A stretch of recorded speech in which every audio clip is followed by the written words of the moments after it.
pregunta para ampliar la mirada. Diálogos entre disciplinas para descubrir el mundo.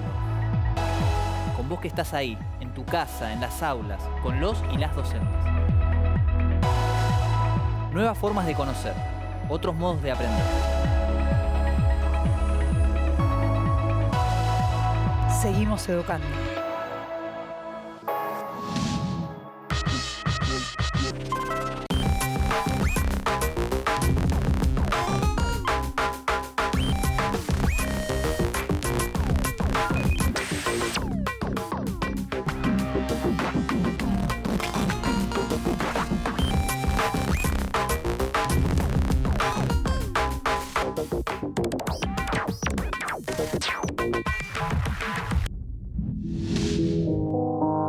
Hoy con Carla, la profe de historia, y Ale, el profe de música, nos preguntamos ¿por qué Colón no descubrió América?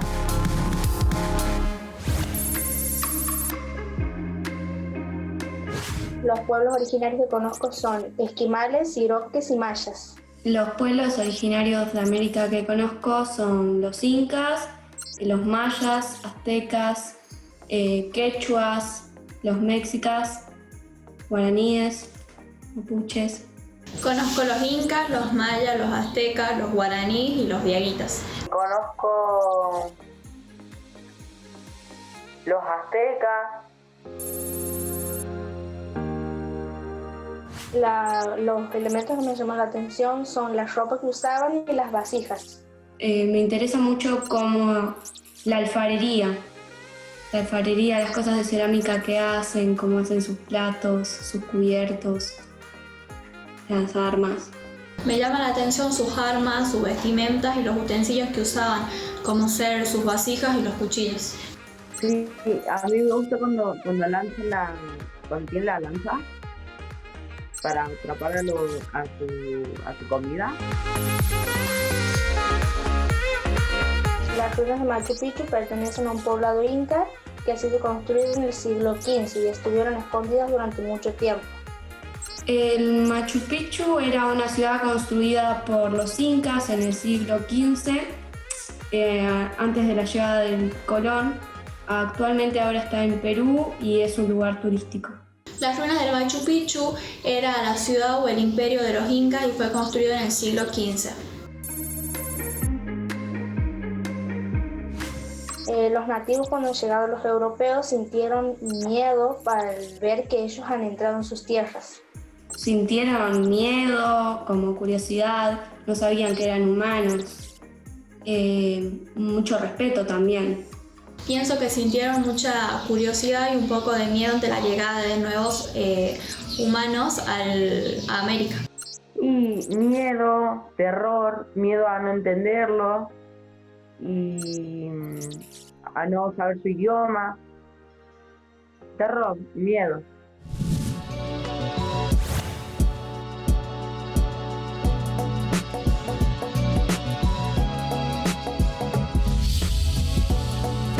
La falta de contactos previos, como también las limitaciones tecnológicas, habían mantenido a los europeos muy lejos de nuestra tierra.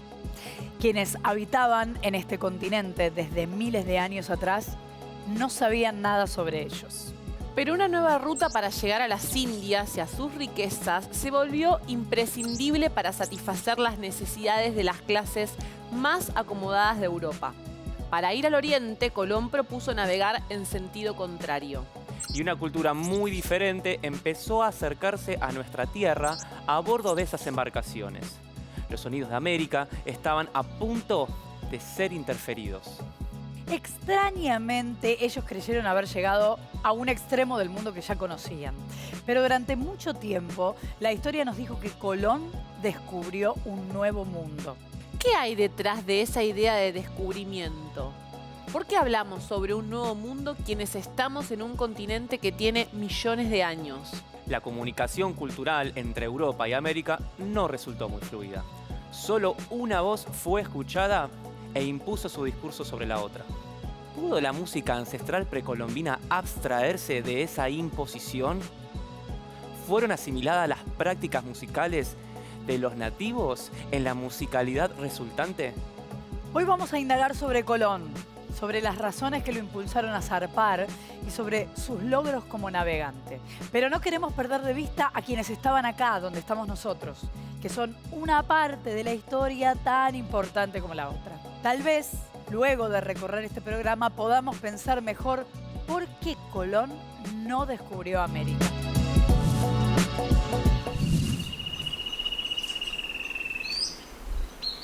Yanderu buat pekako upu di luar noi Amerika yarpi jai kuang pero nyande jai kuat nyande di luar orang bobe nyande na nyande boliau jareko hetamba doa tanyande upe di luar bobe di luar uri dekat tu onye penuma da Jacob una vez me ya está hoy cueñan de upe ka aguire ndo atañan de upe ya buena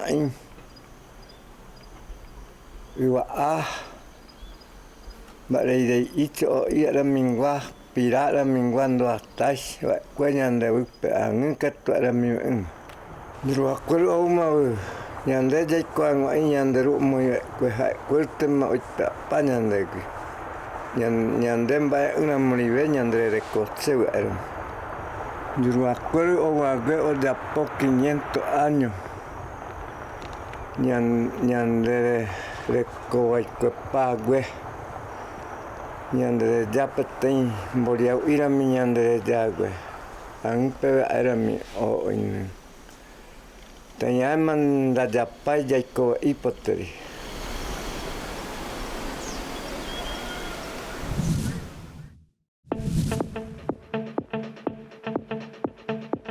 La libertad del continente americano se vio afectada por el contexto histórico de una región ubicada a miles de kilómetros de distancia.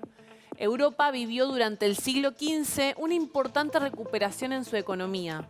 Las clases acomodadas incrementaron su poder adquisitivo y para ostentar esos privilegios demandaron productos que solo se conseguían en el Oriente.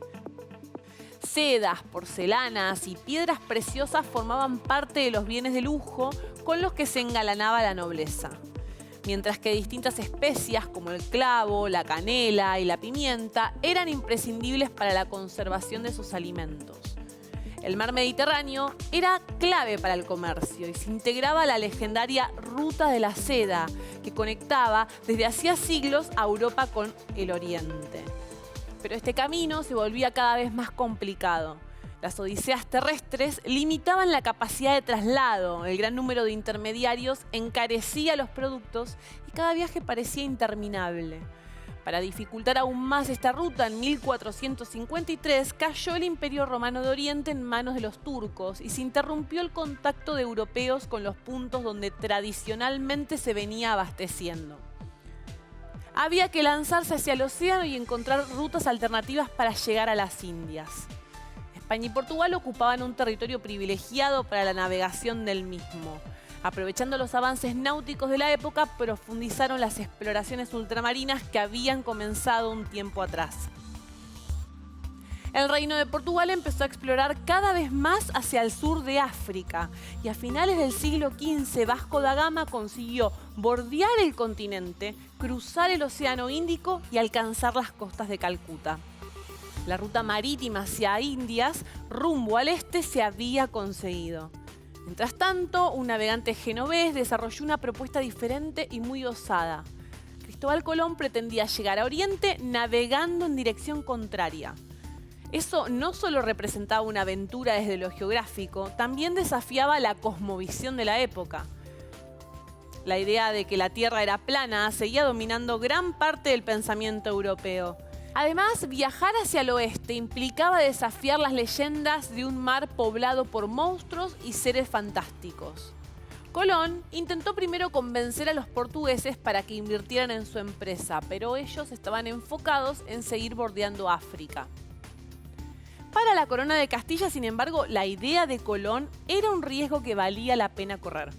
Podían encontrar una ruta alternativa hacia las Indias, expandir sus territorios y descubrir nuevos tesoros.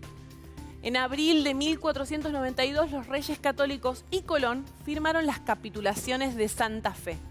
A través de este acuerdo, él se comprometió a ceder las tierras que encontrara y el 90% de cualquier tesoro. A cambio, los reyes le otorgaron 3 barcos, 90 tripulantes y la gobernación futura de los nuevos territorios.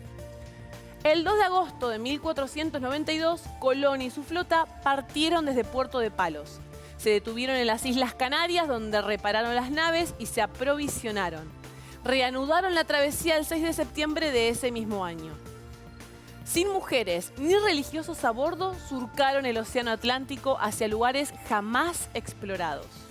Las leyendas se fueron desvaneciendo con cada legua recorrida, hasta que el 12 de octubre de ese mismo año, ellos avistaron tierra. El secreto salió a la luz.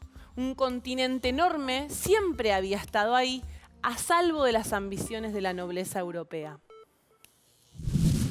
En 1492 los nativos descubrieron que eran indios, descubrieron que vivían en América, descubrieron que estaban desnudos, descubrieron que existía el pecado, descubrieron que debían obediencia a un rey y a una reina de otro mundo y a un Dios de otro cielo. Y que ese Dios había inventado la culpa y el vestido, y había mandado que fuera quemado vivo quien adorara al sol y a la luna y a la tierra y a la lluvia que la moja.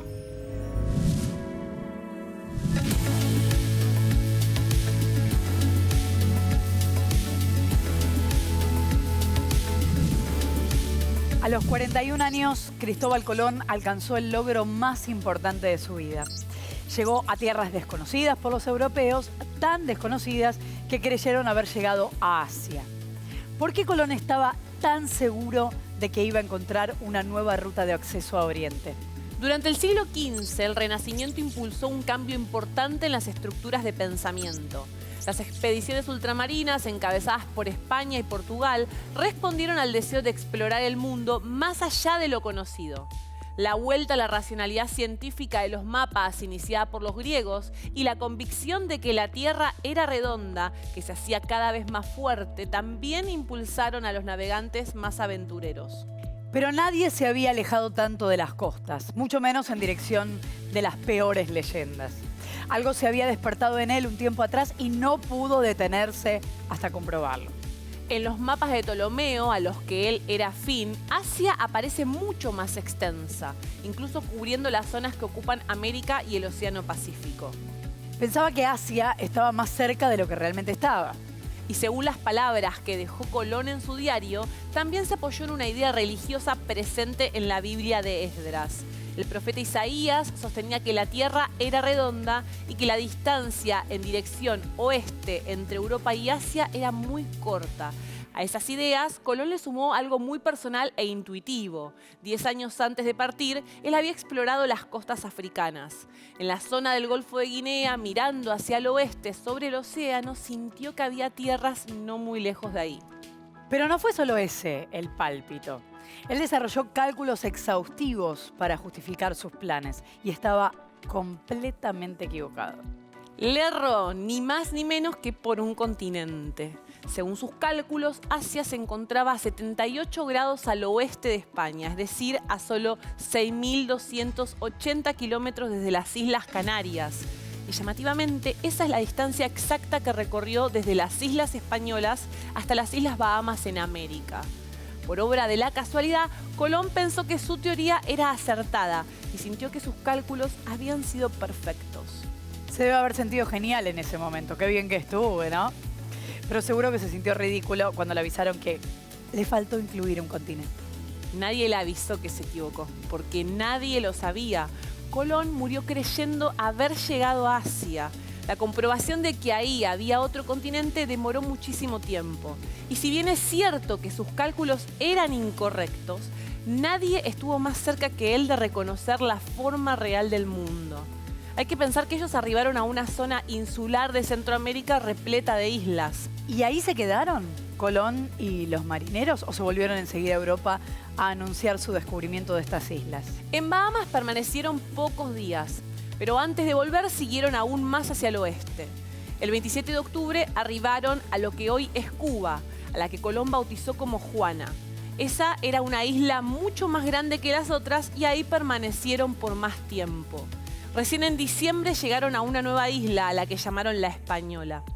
Que es la isla en la que hoy se encuentran los estados de Haití y República Dominicana. Y en esa zona pasaron la Navidad, pero no muy felices. Para nada. El 25 de diciembre la Santa María encalló. Con sus restos se levantó el fuerte de Navidad, justamente el primer asentamiento europeo en América. Ahí se quedaron 39 hombres, mientras que Colón y el resto de los marineros regresaron a Castilla. Él llegó a Puerto de Palos en marzo de 1493, unos 7 meses después de haber partido. Tuvo un gran recibimiento en Barcelona, fue nombrado virrey de las tierras recién descubiertas, además de almirante de la mar Oceánica. Pero no se durmió en los laureles. A finales de septiembre de ese mismo año, Colón emprendió un nuevo viaje hacia América. Esta vez lo hizo con 17 barcos y con unos 1.500 hombres, con la clara idea de ocupar los territorios encontrados. Fueron 4 viajes los que completó recorriendo gran cantidad de islas del Caribe. También los portugueses se sumaron a esta exploración y pronto comenzaron los debates por los territorios. Ellos debatían cómo repartirse las tierras que en verdad les pertenecían a otros. Por otra parte, cada vez que Colón volvía a España, perdía poder frente a los que permanecían en América. Ellos nunca le permitieron ejercer el rol de gobernador acordado previamente con los reyes. Cuando intentó reclamar su parte del trato, se encontró con una reina agonizante. Un tribunal terminó desestimando sus reclamos y sin los beneficios acordados se retiró a Valladolid, donde murió el 20 de mayo de 1506. Fue muy poco lo que Colón llegó a conocer de América antes de morir. La exploración completa del continente llevó décadas, incluso siglos. Y aunque murió pensando que había encontrado una ruta alternativa hacia Asia, su viaje estableció la principal vía de comunicación entre Europa y lo que luego llamarían el Nuevo Mundo. Una definición polémica, porque al llamarlo nuevo desconocían todo lo que había antes de la conquista. América no estaba desierta cuando ellos arribaron, pero parece que mucho no les importó. La llegada de los europeos marcó el inicio de la formación de las actuales sociedades americanas y por eso la fecha es recordada en todos los países del continente. A partir de los viajes de Colón comenzaron las exploraciones en la región y pronto empezó su conquista a través de la fuerza. Primero fueron las islas del Mar Caribe y unos años más tarde los españoles lograron vencer a 2 grandes imperios, el de los aztecas en el actual territorio de México y el de los incas en Perú. Lo consiguieron aprovechando la sorpresa que generó su llegada, usando a su favor los conflictos entre los indígenas, en particular el resentimiento de los pueblos oprimidos por los aztecas y los incas, y en algunos lugares por un fenómeno inesperado. Los europeos trajeron enfermedades que causaron miles de bajas entre poblaciones que no tenían anticuerpos contra ellas. Con esas conquistas, los españoles obtuvieron mucho oro y dominaron a vastas poblaciones, a las que hicieron trabajar para ellos. Avanzaron buscando lo mismo hacia otros territorios americanos y así se internaron en lo que hoy es Argentina.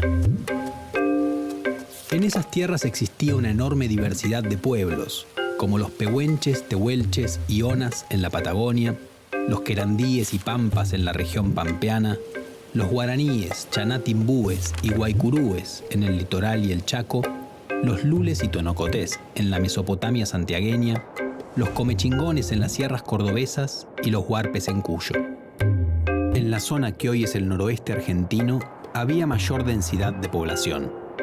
En la puna habitaban los casabindos y los cochinotas, mientras que en las quebradas y las sierras que van desde Jujuy hasta La Rioja vivían los humahuacas, los tilcaras y los ocloyas en la parte norte y distintos grupos de diaguitas del lado sur, entre ellos los calchaquíes, amaichas, hualfines, belenes y quilmes. La conquista europea no fue solo ocupar un territorio. Incluyó imposiciones sociales y culturales sobre los pueblos nativos. Pero hay un ámbito donde sus costumbres pudieron resistir y amalgamarse con las tradiciones extranjeras, que es la música. Para comprobar esta idea de combinación entre lo autóctono y lo ajeno, es importante preparar los sentidos para una experiencia auditiva. Primero, hay que conocer algunos instrumentos precolombinos que se utilizaban en América. Generalmente eran instrumentos de percusión y de viento. Entre los primeros encontramos el teponastre y también el cultrum. Entre los de viento estaban el erque y la pifilca. Y desde Europa llegaron especialmente instrumentos de cuerda, como la guitarra barroca y el violín, pero también había de viento, como la flauta y el fagot. Volviendo a América, los instrumentos precolombinos recrean la música ancestral y de la naturaleza, y suenan así. Y acá tenemos un fragmento de una canción europea de aquella época. Sumémosle entonces a esta música de Europa el sonido originario de América y escuchemos cómo suena esta mezcla.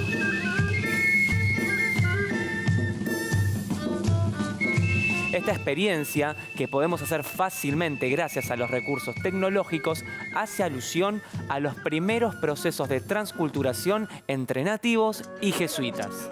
Y como resultado, se dieron composiciones como el himno Hanak Pachap Kusikwinin. Es alegría en el cielo si traducimos un poco lo que es la letra, que hace referencia a las tradiciones incas y cristianas. Esta obra fue compuesta en 1631 y trata de la adoración a la Virgen María. Y además de la riqueza de esta pieza, encontramos una similitud estética con esa mezcla que nosotros generamos. Esto demuestra esa idea de mestizaje musical. Es considerada una de las bases de distintos ritmos folclóricos que evolucionaron en nuestro continente. Es interesante pensar cuánto se nutrió la música al incorporar instrumentos tan diversos, pero también cuánto se perdió en otros ámbitos por el avance unilateral de una cultura sobre las otras.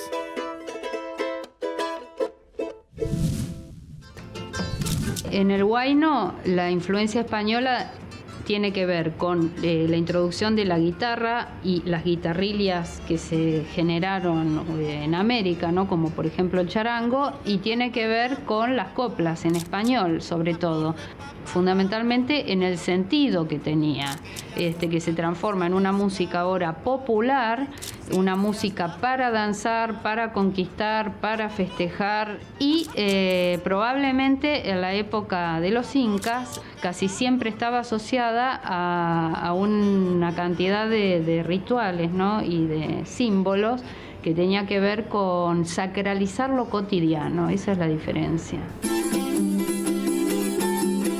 Entonces el huayno, que presenta rasgos indudablemente precolombinos y que sufrió un proceso de mestizaje y acriollamiento al expandirse por Latinoamérica, entró a su vez en contacto con las culturas regionales, dando origen a distintas variaciones locales, como es el caso del carnavalito argentino.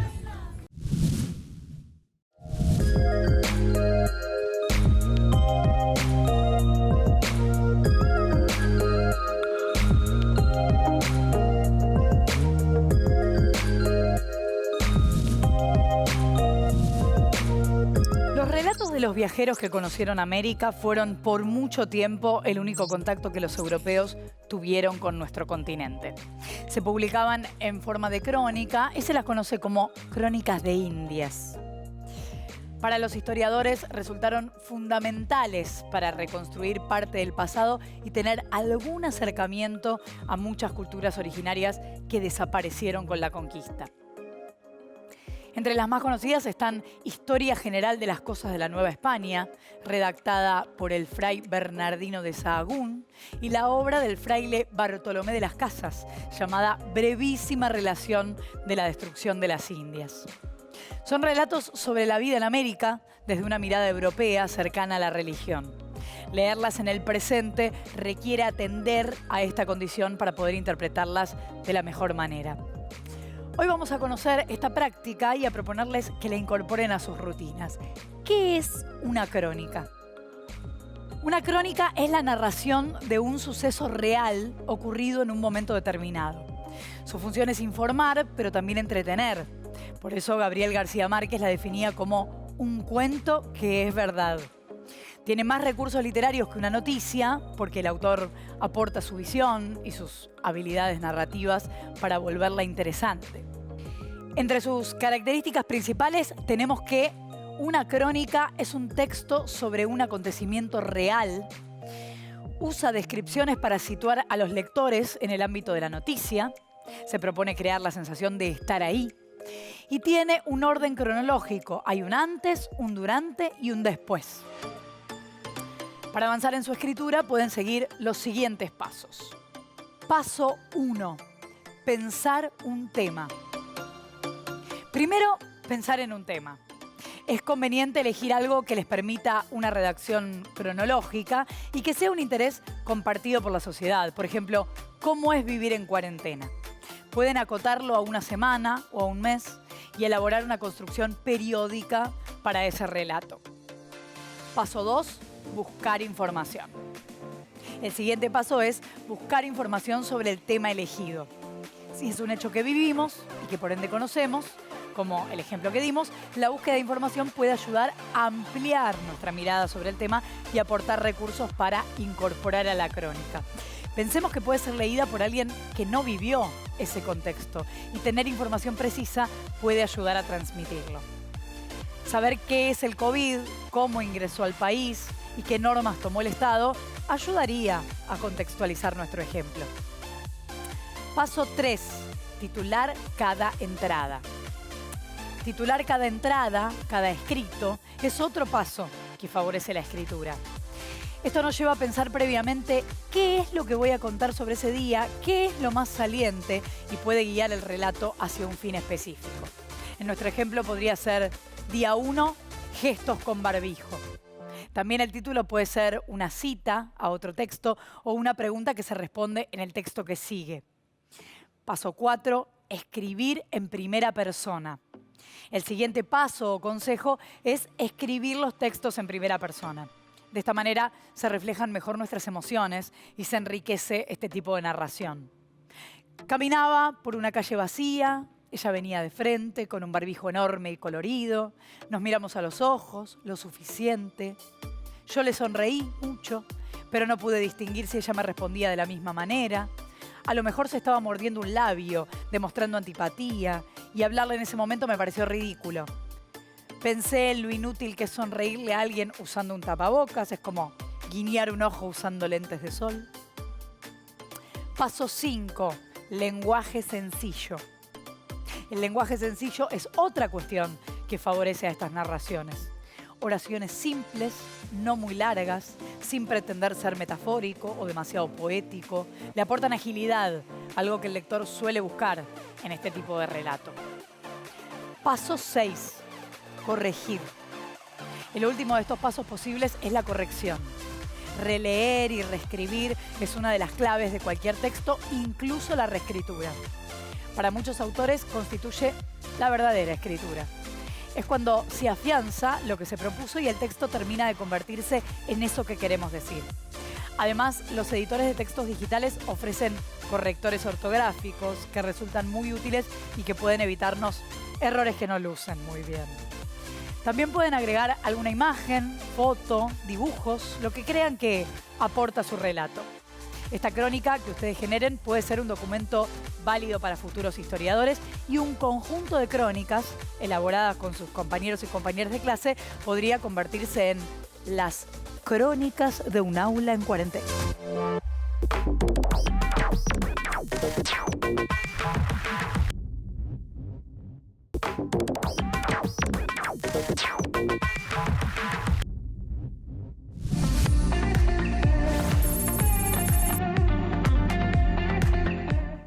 Las que escuché son la religión de Bolen Marum, cristianismo bailes del sueño y religión de la pluma. Sí, los aztecas eran politeístas, esto quiere decir que creían en muchos dioses. Hacían ceremonias rituales a su dios, que los incas su dios era el sol. Uno de esos dioses era el Tezcatlipoca, que representaba un dios maligno que se alimentaba del corazón de los hombres y llevaba con él un espejo que representaba los hechos de la humanidad.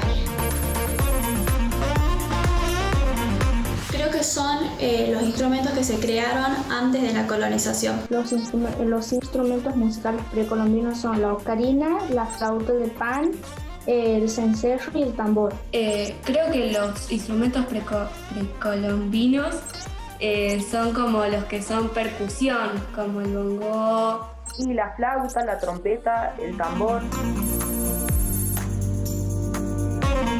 Se conmemora el día que se descubrió América. El Día del Respeto de la Diversidad Cultural. El Día de la Diversidad Cultural, pero antes se llamaba el Día de la Raza.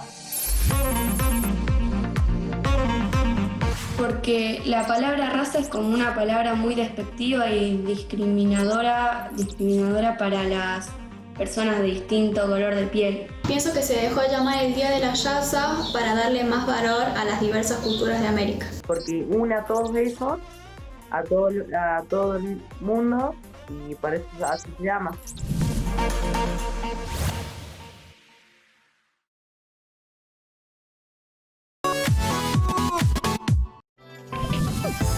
Colón tardó más de medio año en atravesar el Océano Atlántico para llegar a la isla de Guananí, en América. Esa es falsa. Falso. Falso. Falso. Falso. La pequeña flota de Cristóbal Colón partió de España el 2 de agosto de 1492 y tras atracar en Islas Canarias llegó a nuestro continente luego de 2 meses y 10 días. La Santa María, una de las 3 embarcaciones de Colón, no era una carabela. Verdadera. Verdadero. Verdadero. Y es verdadero para mí. Verdadero. A pesar de lo que solemos hablar sobre las 3 carabelas de Colón, la Santa María era una nao, una embarcación diferente cuyo francobordo es más elevado que las otras. El charango es un instrumento autóctono de la región andina de América del Sur. Esa es verdadera. Verdadero. Falso. Verdadero. Verdadero. Pero hay que tener cuidado con esta afirmación. Se cree que el charango se creó en esa región, pero su confección responde a la evolución de instrumentos traídos al continente por los españoles. En las primeras impresiones que Colón dejó en su diario sobre el encuentro con los nativos, los describió con desprecio. Esa es falsa. Verdadero. Falso. No, verdadero, mejor dicho. Falso. En su diario de viaje se refiere a ellos de otra manera. Dice que eran todos mancebos, de buena estatura y gente muy hermosa.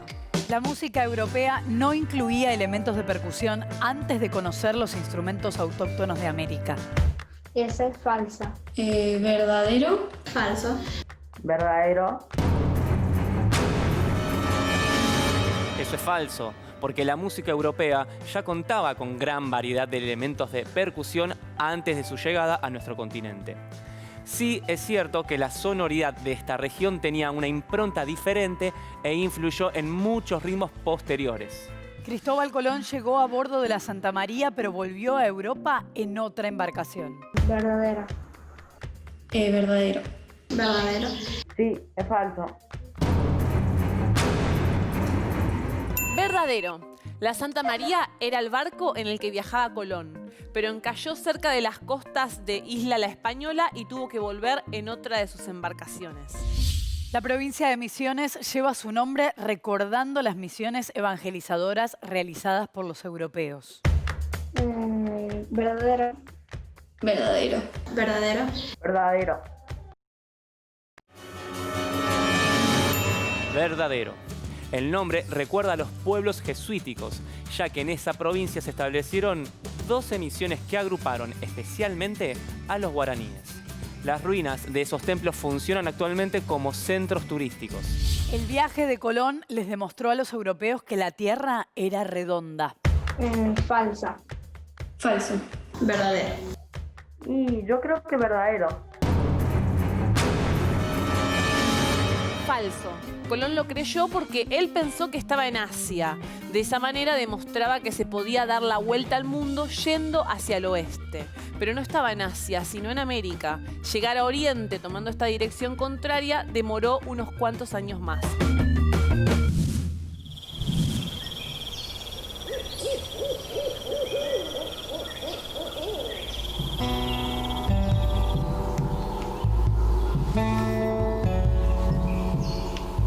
Cada 12 de octubre se cumple un nuevo aniversario de la llegada de Colón a nuestro continente. La forma de recordar ese acontecimiento y de nombrar su conmemoración suele ser debatida. ¿Cuál es la mejor manera de referirnos a ese día? ¿Por qué Colón no descubrió América? Decir que Colón descubrió América es por lo pronto un error técnico. Primero porque antes que los españoles, los vikingos atravesaron el Atlántico Norte y arribaron a Groenlandia, territorio que forma parte del continente americano. Luego hay que recordar que Colón nunca supo que había pisado un continente diferente a los que ya se conocían. Él siempre creyó haber llegado a Asia, unas islas que imaginaba cerca de Japón. Y además, el nombre América apareció mucho tiempo después de su llegada, por lo que técnicamente no se puede decir que descubrió algo que todavía no existía. Pero aún por encima de esta cuestión técnica hay razones simbólicas que vinculan al término descubrimiento con una forma de pensar. La idea del descubrimiento de América es una idea que solo puede comprenderse desde el punto de vista europeo. Desde nuestro continente no podemos descubrir lo que estamos pisando. Desde un punto de vista americano, ese día descubrimos que había otras civilizaciones que sabían navegar barcos enormes. Pero la historia, incluso la nuestra como americanos, desconoció esta mirada y casi nos olvidamos cuál es nuestro suelo. Descubrimiento es un término que invisibiliza la complejidad de las relaciones sociales y de poder, al tiempo que suprime la validez de la historia y de la soberanía de los habitantes anteriores. Entonces, si hablar de descubrimiento no resulta justo ni válido, tal vez se lo pueda mencionar como el encuentro del viejo mundo con un mundo nuevo. Eso también resulta incorrecto. Doblemente incorrecto. Hablar de viejo mundo y nuevo mundo solo depende desde dónde se lo mire. Reconocernos como un nuevo mundo es aceptar esa visión europea que nos impide tener nuestra propia versión de los acontecimientos. Pero dijiste doblemente incorrecto. ¿Cuál es la segunda parte de esa incorrección? Usar la palabra encuentro. Se suele indicar que ocurrió un encuentro entre dos mundos, un encuentro entre razas y entre culturas, pero la palabra encuentro supone un vínculo cuidado y amigable entre las partes, y eso no es lo que pasó. Estamos más cerca de un choque que de un encuentro. Un choque supone una idea de violencia, y eso es cierto, pero también el choque habla de dos fuerzas que impactan dejando fluir la idea de lucha, de enfrentamiento o de disputa. Y no fue eso lo que realmente pasó. Creo que la palabra más cercana para hablar de ese contacto es imposición. Y dentro de esta idea de imposición, ¿sería adecuado hablar de genocidio? Un genocidio implica el exterminio sistemático y deliberado de un grupo social por motivos raciales, políticos o religiosos. Eso efectivamente sucedió, está claro, en distintas regiones y etapas de la conquista. Pero a la vez sucedió algo más complejo denominado etnocidio, que habla del exterminio de las etnias. Por un lado, muchos pueblos fueron aniquilados físicamente y padecieron las enfermedades que llegaron desde Europa. Pero otros fueron sometidos a una muerte gradual de su cultura. Habría que hablar entonces de genocidio y etnocidio. Exactamente, y ambos son igual de atroces, denotan la misma desigualdad y prepotencia.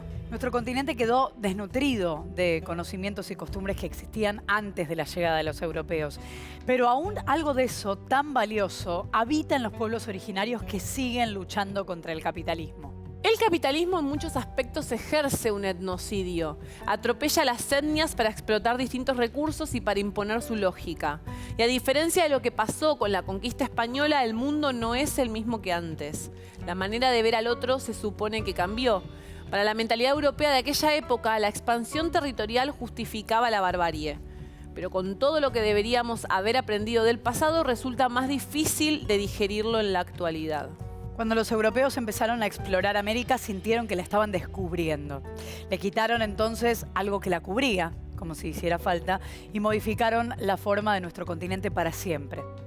El mundo entero se perdió la posibilidad de apreciar la versión original de este territorio. Aunque lamentablemente eso no se puede modificar, algunas cosas sí empezaron a cambiar en este último siglo. El 3 de noviembre de 2010, un decreto presidencial modificó la denominación de la histórica conmemoración del 12 de octubre. Hasta ese momento se conmemoraba el Día de la Raza. A partir de entonces conmemoramos el Día del Respeto a la Diversidad Cultural. ¿Por qué se introdujo esta modificación? Fundamentalmente porque la división de la humanidad en razas carece de validez. Hablar del Día de la Raza constituye una concepción errónea y peyorativa. Su utilización solo favorece reivindicaciones racistas. Hablar de razas es hablar de una sociedad donde un grupo se atribuye características biológicas superiores a otros y por lo tanto reproduce un esquema de desigualdad y dominación. Cambiar el nombre significó correrse del discurso colonial y pensar en una sociedad plural, diversa y democrática. Aunque queda mucho trabajo por hacer, estas reivindicaciones nos invitan a reflexionar sobre el pasado y acercarnos un poco más a una versión propia de nuestra historia.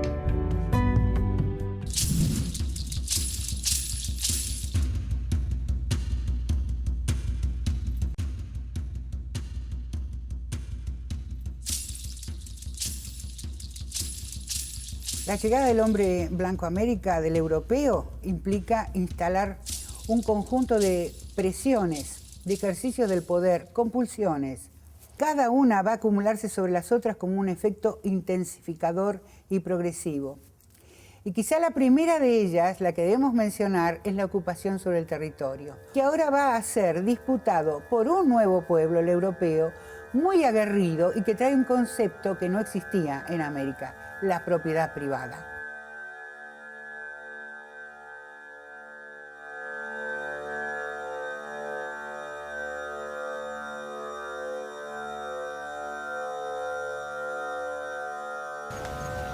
Para nosotros, para nuestra mentalidad, es eso, no hay divisiones. Las divisiones políticas que hicieron son los blancos. No teníamos así un lugar fijo, por ejemplo, si se terminaba este lugar, la pesca, la caza, nosotros nos cambiamos. El campo tanto dividido con 4 o 5 hilos de alambre. No podés entrar porque dice propiedad privada o prohibido entrar. Y eso antes nosotros no teníamos. Las misiones jesuíticas, también llamadas reducciones, fueron una serie de refundaciones. Su objetivo: reunir a las poblaciones originarias en diferentes asentamientos para su posterior evangelización. La música ocupó un rol clave para favorecer la imposición de la religión católica sobre las creencias locales. Los jesuitas advirtieron que la danza, la sonoridad y los rituales eran muy importantes para los nativos. Por eso, en lugar de negarles esas prácticas, las aprovecharon. Los nuevos templos incorporaron esas manifestaciones y las fueron relacionando poco a poco con el catolicismo.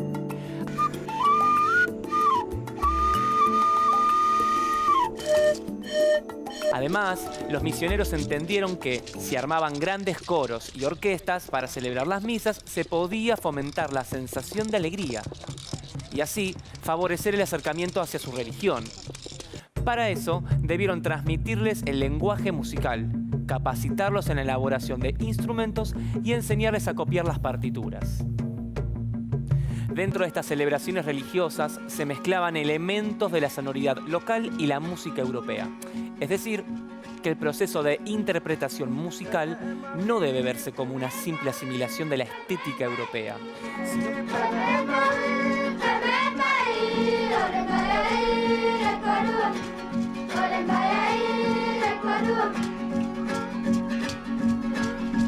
durante los siglos XVII y XVIII, esta práctica tuvo su momento de apogeo. se conformaron orquestas que llegaron a tener 40 miembros, incluyendo órganos, arpas, guitarras, diferentes vientos, instrumentos de percusión y un coro numeroso. Una enorme cantidad de obras musicales fueron elaboradas en los templos, pero una parte importante de ese repertorio se perdió. Y tan solo quedan algunas colecciones, especialmente en el oriente boliviano. Hoy es posible escuchar a través de las plataformas de internet a grupos americanos o incluso europeos que reinterpretan obras de transmisión oral o partituras. Elaboran una aproximación de cómo podrían llegar a sonar en la actualidad. El archivo musical de Mojos es el más grande de este tipo. Tiene más de 4.000 páginas y supera los 260 títulos de música barroca. Esas partituras contienen uno de los pocos registros que quedan sobre las expresiones locales durante la etapa de la conquista.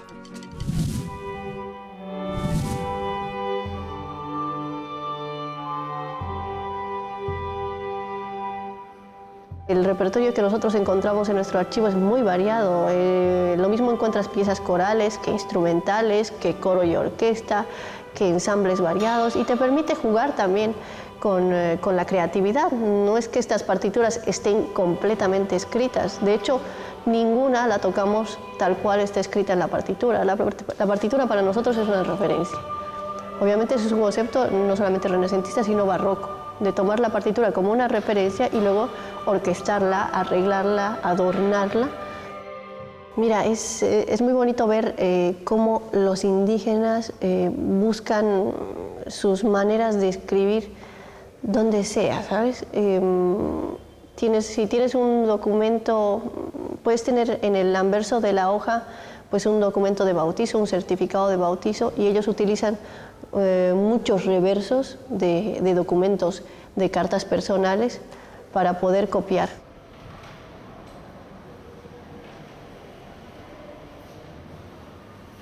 Todo lo que mueve esto es la religiosidad.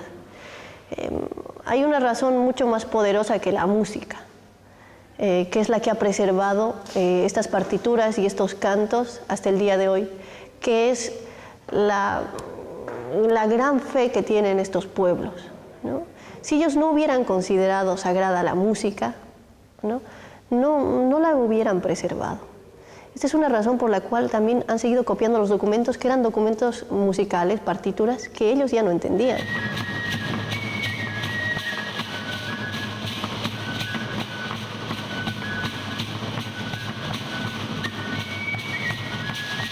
Existe una identidad indígena que ha convivido en las misiones. Era una estrategia también de los jesuitas permitirles a los indígenas que se manifiesten como ellos quieran.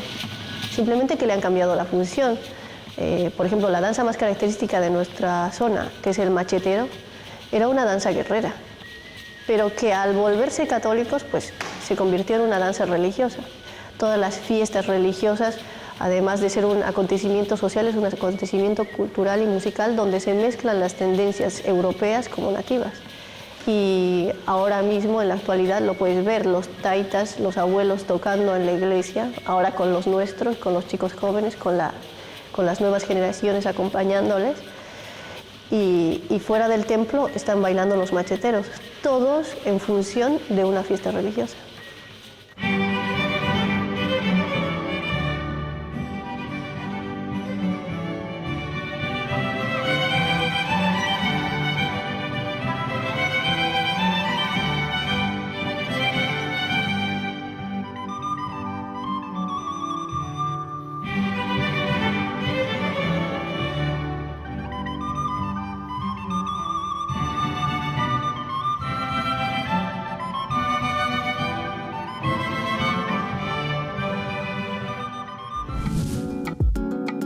En el desarrollo musical de una región suelen encontrarse elementos de otras culturas que fueron incorporados rápidamente a las nuevas composiciones.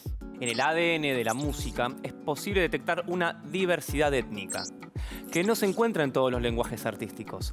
La música es el lenguaje universal en el que todos y todas podemos decir lo nuestro. Hola a todos y todas, mi nombre es Rosario Haddad, soy etnomusicóloga de la Ciudad Autónoma de Buenos Aires.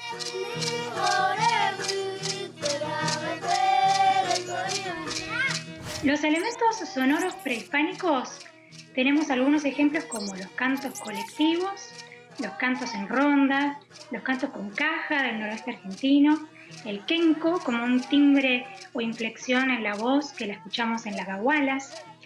Otro elemento puede ser también las pulsaciones libres en los cantos, a diferencia quizás de la música occidental, donde encontramos un ritmo regular y constante. En otras músicas suceden otras cosas y encontramos lo que llamamos cantos libres.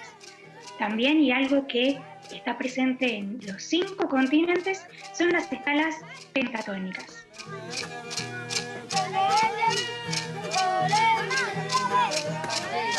En las comunidades biá guaraní del noreste argentino, pero también están en Brasil y en Paraguay, hay 2 instrumentos musicales que son de origen europeo, pero que fueron incorporados por estas comunidades y reelaborados en su propia cultura. Y estos son el rabé, un violín europeo que en lugar de tener 4 cuerdas, tiene 3, y el baracá, una guitarra española, que en lugar de tener 6 cuerdas, tiene 5. De ahí esta reelaboración que fueron haciendo las comunidades de estos instrumentos musicales que forman parte de la sonoridad cotidiana de las comunidades biá guaraní.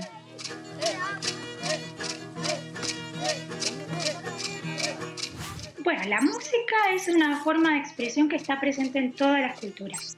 Las culturas nativas han tomado muchos elementos de la música y cultura occidental, y esto se ve, por ejemplo, en las décimas, que son estrofas de 10 versos que tienen 8 sílabas con una rima muy particular y que atraviesan todo el territorio latinoamericano, desde, por ejemplo, el son jarocho en México hasta las décimas de Violeta Parra. Pueden acercarse a los archivos sonoros, por ejemplo, del Instituto Nacional de Musicología Carlos Vega o del Instituto de Investigación en Etnomusicología del Gobierno de la Ciudad de Buenos Aires. Pueden buscar documentales. Hoy en día la tecnología nos acerca diferentes maneras para poder acceder a la riqueza lingüística, musical y cultural de los pueblos.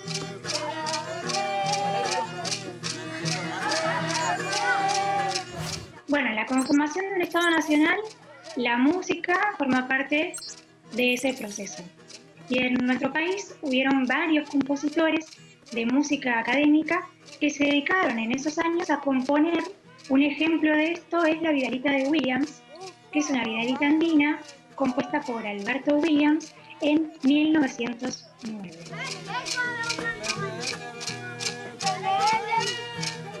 Para hacer este recorrido tenemos que partir de un proceso que comienza luego de la conquista y con la llegada de los africanos al continente a través del comercio esclavo. Así es como llegan las comunidades africanas a nuestro continente. También llegaron africanos aquí, a Argentina, y la música forma parte de toda esta matriz cultural. En lo musical se heredan formas, modos de hacer y percibir la música que dan lugar a nuevas músicas hechas por africanos y sus descendientes aquí en América. Bueno, chicos y chicas, quiero agradecerles muchísimo por esta invitación a conocer un poco más sobre las músicas, la cultura y la diversidad lingüística y cultural que tenemos en todo el territorio argentino y latinoamericano. Muy buenos días a todos los amables oyentes en esta mañana de su radio Inti Raymi. Allí ya chukaliyachu walakyachu meraya kasekichis. Kay qosqollaqtapiqa qllatata qawallaqtakunapi uyariwarniykuna wayqikuna panaykuna. Kunaqa allintaki wayrakuna chaymuqa kay Puerto Rico nacionmanta pacha.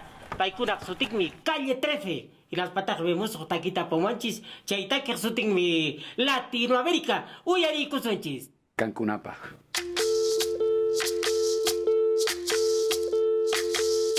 Soy lo que dejaron, soy toda la sobra de lo que se robaron. Un pueblo escondido en la cima, mi piel es de cuero, por eso aguanta cualquier clima.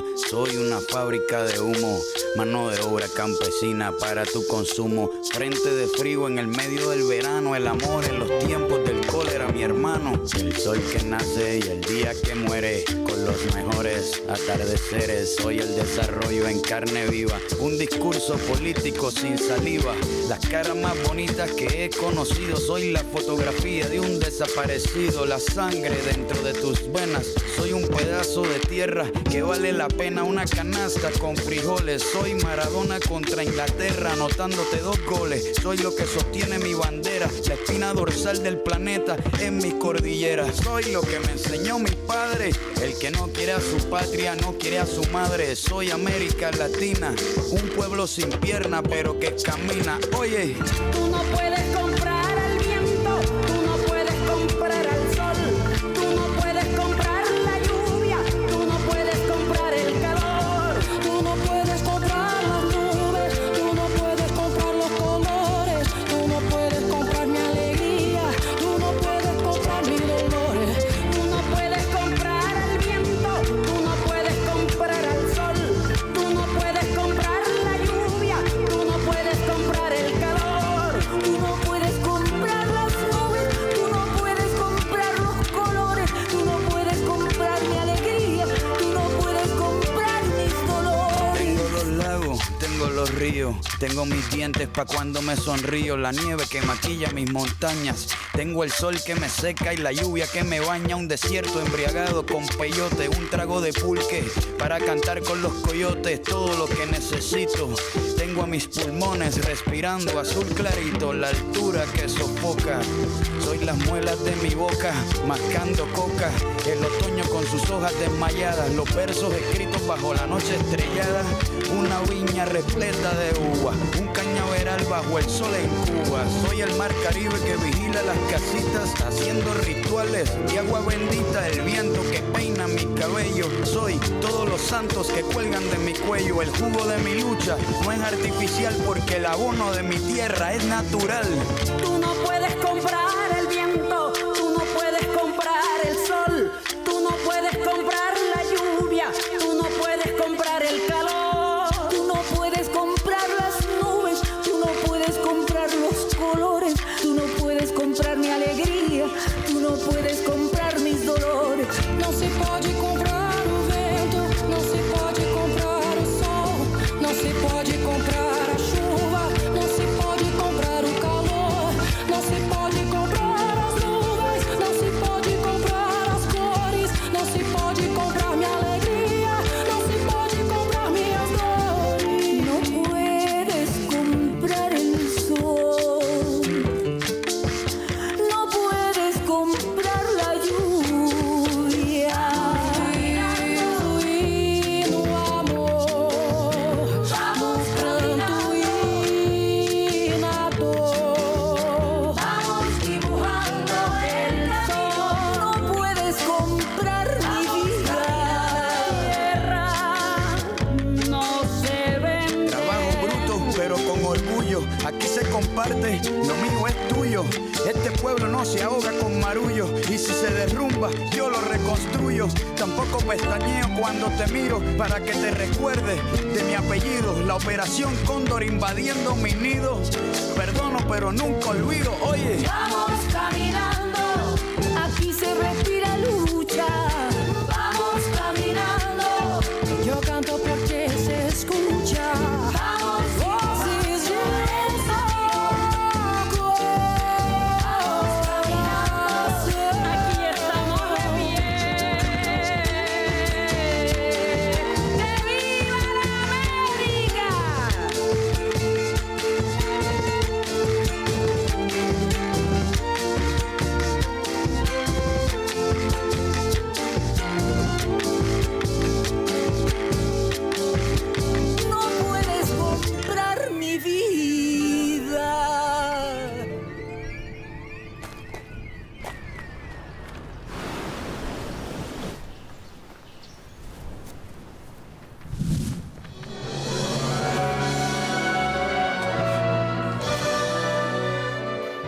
contó el profe, la música fue un espacio donde encontraron un lugar para expresarse.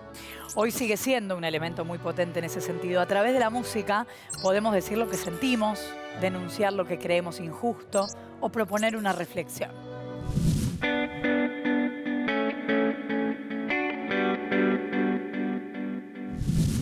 Hoy partimos desde América y recorrimos Europa, a finales del siglo XV. Pudimos conocer la ruta de la seda y los motivos que impulsaron los viajes ultramarinos sobre el Atlántico. Vimos una ruta alternativa hacia Oriente que funcionaba de verdad y otra que parecía, pero que en verdad era otra cosa. Pasamos sobre las ideas que motivaron a Colón y sobre el tratado que firmó, que nunca le cumplieron. Volvimos a América con un montón de instrumentos que combinamos con los locales para crear música nueva. Reflexionamos sobre la asimetría cultural y sobre por qué dejamos de conmemorar el Día de la Raza. Conocimos algunos testimonios de los pueblos originarios, sus tradiciones y su música.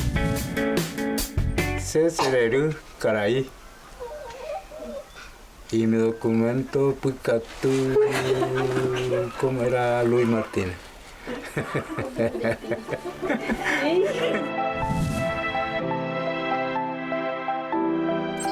La historia es una sola, pero si le hacemos preguntas diferentes, seguramente obtengamos respuestas distintas. Nuevos sentimientos pueden despertarse si revisamos el pasado desde otro lugar. Y nuevas expresiones musicales pueden aparecer frente a nosotros, aunque en verdad sean antiguas. ¿Por qué Colón no descubrió América? Porque no podemos aceptar que no había nada en nuestro territorio antes de su llegada. Porque no queremos olvidarnos de aquellos que estuvieron invisibilizados durante tanto tiempo. Cada 12 de octubre conmemoremos el respeto a la diversidad cultural y celebremos que ya no existe más el Día de la Raza.